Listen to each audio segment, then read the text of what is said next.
이제 여러 가지 힘든 시기를 거치고 심지어 어떤 때는 가스가 공급이 중단. 그래서 제가 거의 한 10년 정도 그래서 1억을 모았던 것 같아요. 계속 실패하고 또 실패하고 손해 보면서 항상 뭐 이렇게 고시원 뭐 조그마한 원룸 이런 데 살았잖아요. 제가 저는 주식하면 집안 망하는 줄 알았거든요. 그래서 저는 주식은 굉장히 무서운 건 줄 알았어요. 저축할 돈을 다 주식 사고 이런 식으로 투자를 했는데 문제는 주가가 제 마음처럼 계속 우상향하지 않잖아요. 이제 이 주식에서도 수익을 못 본 기간이 되게 오랫동안 지속이 됐었어요. 2013년도부터 2015년도까지는 그렇게 큰 돈을 못 벌었어요. 이제 손해를 보는 기간이 계속 됐던 거죠. 네, 그러다가 코로나19로 인해서 주가가 폭락하는 시점이 왔잖아요. 그때 준비를 해놨다가 그때 반등을 하기 시작하더니 되게 무섭게 자산이 불더라고요. 월급 받는 족족 주식을 사고 항상 투자를 하고 있어야 되고 그럴 필요가 전혀 없더라는 거예요. 제가 계산을 해보니까. 구독, 좋아요 부탁드립니다. 간단하게 자기소개 한번 부탁드립니다. 네, 안녕하세요. 저는 이번에 돈은 모든 것을 바꾼다라는 제목의 책을 낸 저자예요. 그래서 오늘 이 자리에는 저자로 초대받아서 왔고요. 근데 좀 특이한 건 제가 2018년도 정도부터 이제 다른 평범한 20대, 30대, 40대 여자분들에게 그런 코칭을 좀 많이 해줬거든요. 재테크 관련된 코칭, 라이프 스타일 관련된 코칭을 좀 많이 해줬어서 그런 경력을 함께 가지고 있습니다. 자산을 어떻게 해서 모으게 되셨을까요? 그리고 혹시 네네. 가능하면 얼마나 아. 모으셨을까요? 네, 저는 자산이 그렇게 엄청 많지 않아요. 그래서 제 닉네임이 뿌띠리치예요. 뿌띠가 이제 좀 작고 귀엽다는 뜻이잖아요. 제가 자산이 없진 않지만 그렇다고 그란데는 아니다. 그래서 뿌띠리치라고 제가 닉네임을 붙였어요. 그래서 이제 이 방송을 보시고 저 여자 도대체 얼마 있는 건데 뭐 이렇게 생각하시면 오해하시면 안 되고요. 저는 아직은 뿌띠리치 수준인데 저는 처음에 그 전주에서 살다가 대학을 졸업하고 서울에 올라왔어요. 그래서 처음에 이제 취업이 안 된 상태로 올라와서 취업을 하는 것부터가 저의 이제 여정의 시작이었거든요.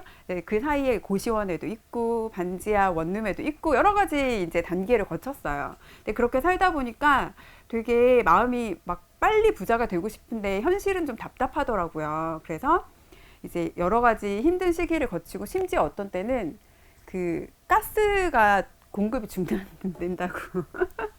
그러니까 제가 돈 관리를 잘 못한 거죠.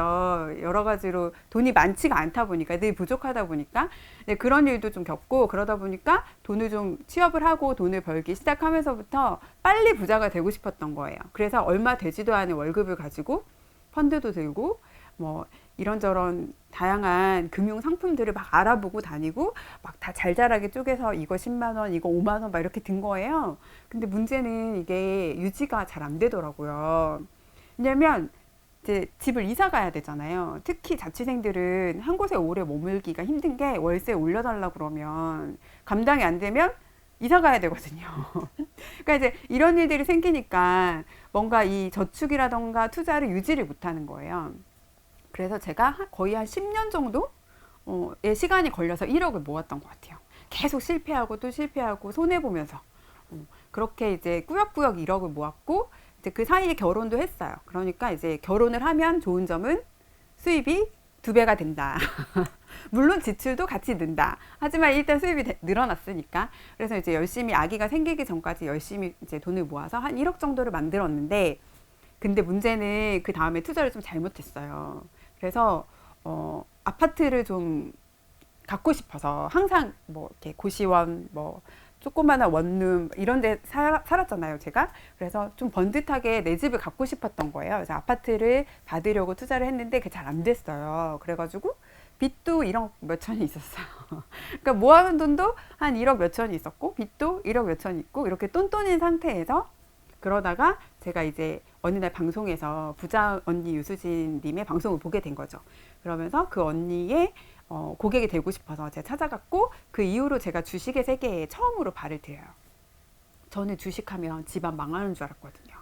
다들 그러지 않으셨나요? 제 세대 때? 그러니까 저희 부모님도 되게 가난하셨는데도 그때 당시에 뭔가 홀린 것처럼 제가 어렸을 때 뭔가 홀린 것처럼 주식 투자를 하셨다가 그게 휴지 조각이 됐다 이런 말씀하신 걸 제가 들었거든요. 그래서 이제 그런 투자는 하면 되게 나쁜 거고 뭔가 요행을 바라는 뭔가 도박인 것처럼 얘기를 하셨고, 그래서 저는 주식은 굉장히 무서운 건 줄 알았어요. 근데 되게 재밌는 건 그러면서 펀드는 또 했다는 거죠. 그러니까 이게 주식하고 펀드가 뭔가 다르다고 생각을 했던 것 같아요. 그러니까 그 정도의 지식도 약간 없는 상태였던 거예요. 네, 그래서 제가 그때 이제 처음으로 2013년도부터 주식에 발을 들여놨고요. 2013년도부터 한 2019년도까지는 정말 주식 투자를 열심히 했어요. 그러니까 월급 받으면 사고, 월급 받으면 저축할 돈을 다 주식 사고, 이런 식으로 투자를 했는데, 문제는 주가가 제 마음처럼 계속 우상향하지 않잖아요. 그래서 제가 사고 나면 계속 떨어지는 거예요. 그리고 제가 일단 사면 일단 거기에서 수수료 빠지잖아요. 그러니까 출발이 마이너스에서 시작되더라고요. 그래서 이제 이 주식에서도 수익을 못 본 기간이 되게 오랫동안 지속이 됐었어요. 2013년도부터 2015년도까지는 그렇게 큰 돈을 못 벌었어요. 그래서 제가 그걸 책에서 표현하기를 투자의 세계에서 나는 신입사원이었던 것 같다, 이렇게 얘기를 했거든요. 그러니까 그 사이 동안 진짜 월급 받으면 아껴가지고 여행도 잘 안 다니고 막 최대한 짠테크 열심히 해서 주식을 샀으나 이제 손해를 보는 기간이 계속 됐던 거죠. 네, 그러다가 조금씩 어쨌든 계속 열심히 일해서 돈을 모았으니까 조금씩은 자산이 늘어나서 아마 이제 2019년도 정도 됐을 때 제가 5억 정도 됐던 것 같아요. 근데 그 5억이 이제 다 그러면 수익이냐? 아닌 거죠. 그 안에는 제가 일해서 번 돈이 굉장히 많이 들어가 있었던 거예요. 근데 이제 그래서 정확히 얼마를 1억이 몇 프로가 돼서 5억이 됐다, 이런 건 사실 잘 모르겠어요. 그 5억 안에는 저의 종잣돈 1억 정도, 그리고 그 사이에 2013년도부터 19년도까지 사이에 제가 모은 돈이 굉장히 많이 들어가 있었다. 그리고 손실도 많이 봤다. 하지만 수익을 본 것도 있었기 때문에 이제 5억 정도가 된 거죠. 그리고 그 5억이 이제 2020년 초에 저희가 코로나19로 인해서 주가가 폭락하는 시점이 왔잖아요. 그때 제가 돈을 많이 넣진 않았어요. 한 몇 천만 원 정도 현금을 준비를 해놨다가 그때 그 현금으로 제가 테슬라를 샀어요. 굉장히 여러 번에 걸쳐서 샀어요. 그러니까 제가 사고도 계속 빠져가지고 또 사고 또 사고 또 사고를 반복을 했고요. 돈이 없을 때까지 계속 샀고, 그리고 나서 좀 기다리는 시간이 있었던 것 같아요. 근데 이게 이제 반등을 하기 시작하더니 되게 무섭게 자산이 불더라고요. 그래서 이제 정말로 5억이 순자산 5억이었던 게 10억으로 이렇게 불어나게 된 거죠. 그 사이는 정말 불어났다는 표현이 맞는 것 같아요. 그래서 와, 진짜 위기가 기회라는 게 이런 거구나를 그때 저도 처음 알았던 것 같아요. 그 전까지는 부자들은 위기 때 돈을 벌어, 이런 말을 듣잖아요. 듣는데 그렇게 생각했어요. 아니, 위기 때 어떻게 돈을 벌어, 부자라고. 이미 가진 자산이 다 폭락한 거 아닐까? 부자도 똑같이 주가가 빠지고 부동산이 떨어질 텐데 무슨 수로 부자들이 위기를 기회로 활용하지? 라고 생각을 했었는데, 제가 막상 그 상황을 만나보니까 약간 위기가 왔다고 해서 바로 빠지는 게 아니더라고요. 약간 이게 주식시장, 그런 자산시장에 반영되는데 약간의 텀이 있는 거예요. 그래서 그 텀을 우리가 최대한 빨리 알아채고 준비하면 기회를 잡을 수가 있는 거죠. 근데 부자들은 거기에 굉장히 이제 촉이 서 있는 사람인 거고, 우리 같은 사람은 촉이 잘 안 서 있는 거죠. 그런 경험이 없으니까. 근데 이걸 한번 경험해 보고 나니까 아, 이게 이렇게 위기가 기회가 되는 거구나 라는 거를 저는 느낄 수 있었고, 그렇다면 다음에도 나는 위기를 기다렸다가 투자하면 되겠네 라고 생각을 하게 된 거예요. 그래서 이번 책에도 그런 내용을 담았고요. 이렇게 말하면 도대체 무슨 소리야 라고 하실 수도 있는데, 진짜 저는 그렇게 생각해요. 저는 주식 전문가가 아니니까 뭐 이렇게 투자하세요, 저렇게 투자하세요, 지금 배당주를 사면 뭐 10년 뒤에 얼마가 됩니다, 이런 말씀은 절대 못 드려요. 하지만 제가 경험한 거 안에서 여러분한테 말씀을 드린다고 하면, 제가 옛날에 했던 것처럼 월급 받는 족족 주식을 사고 항상 투자를 하고 있어야 되고 그럴 필요가 전혀 없더라는 거예요. 제가 계산을 해보니까, 수익률을 계산해보니까 그럴 필요가 전혀 없고, 평소에는 여러분이 월급을 받고 여윳돈이 생기면 차곡차곡 그냥 모아 가시면서 일부는 투자를 공부하고 경험하는 데 쓰시는 거죠. 많이 하지 마시고. 한국 주식시장은 수익률이 굉장히 합리적이지 않거든요, 주가가. 그래서 이제 그런 공부하고 경험하는 위주로 조금씩 이제 많이 투자하지 마시고 조금씩 투자를 하시다가 그렇게 큰 기회의 시장이 오면 그때 과감하게 우리가 투자를 들어가서 크게 벌고 나올 수 있다는 거예요. 여러분들도 그런 식으로 좀 투자에 대한 시각을 다르게 하셨으면 좋겠어요. 그런데 제가 했던 어떤 종목이나 이런 것들은 현재도 유효하냐? 그럼 그렇지 않아요. 얼마 전에 테슬라 굉장히 폭락했거든요.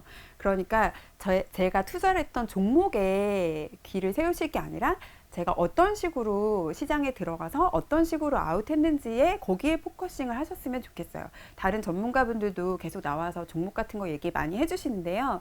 그게 나한테까지 전달됐을 때는 사실 여전히 유효하냐? 그렇지 않을 수 있거든요. 그래서 여러분들이 다른 사람의 이야기, 다른 방송을 보실 때도 종목이나 이런 거에만 너무 집중하지 마시고 그 사람이 어떤 스타일의 투자를 얘기하고 있는지 이런 부분에 더 관심을 가져주셨으면 좋겠어요. 나왔습니다.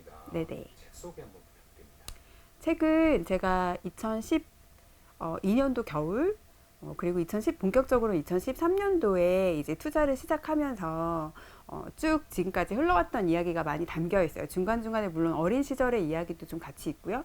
워킹맘으로서 어떤 힘들었던 시기들의 이야기가 같이 녹아 들어가 있고 그러다가 이제 코로나19 시기에 제가 자산을 이렇게 점핑을 하면서 약간 회사를 이제 그만두고 밖으로 탈출을 한 그 과정까지가 다 녹아져 있고요. 그리고 아까 저는 좀 코칭을 많이 했다고 말씀드렸잖아요. 그래서 제가 이제 코칭을 해준 친구들의 이야기도 같이 섞여 들어가 있어요. 그래서 아마 재테크를 하고 싶은데 어디서부터 시작해야 될지 막막하신 분들이라면 제 책이 좀 도움이 많이 되실 거예요.